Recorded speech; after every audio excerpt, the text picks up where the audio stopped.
mga katropa, live karon sa Purok 5-A, Barangay Magdom, Tagum City, alas tuang pulso ng Pilipino.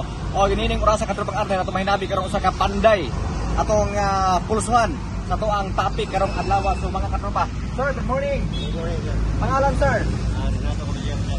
Dugay na ka panday? Taon na. Kumusta ang income sa panday? Makadato madili? Tama-tama lang. Magilaw niya na nga.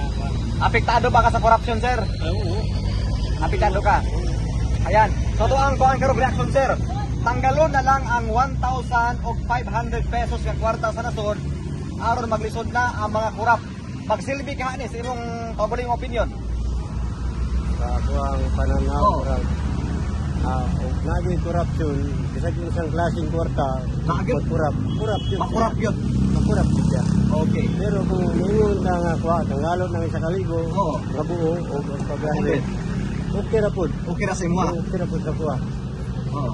Sir, sa imong tanaw, sir, kung sa kapoy mga motive positive din mga palantaw, kung sa bago kayo negatibo ani, nga may tabo kung 200 pesos na lang ang pinakadakong kwarta sa Pilipinas. Amuraw kuhan. Disin mo gyapon ko kasi parehara mo ng kwarta o asa ko lang gingon gani nga og naay korupsyon. Naagi kurap sa kung sa kwarta. Pagi.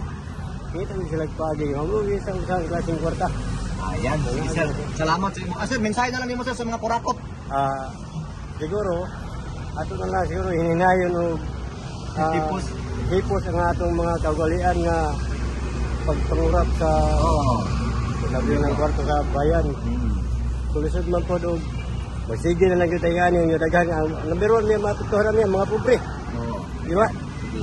Salamat sir ha. Sir. So, moto ka tropang arel ato mahipos nga puso ng Tagumeños matod pa ni sir nga bisag unsa ang kwarta. Basta kay naay kurakot, mangita kay pamaagi aron nga makahipos o makatipig sa kwarta nga ilang di kurakot bisag unsa kadako mga katropa. Og moto ka hipos nga impormasyon gikan sa Barangay Magdom, Tagum City.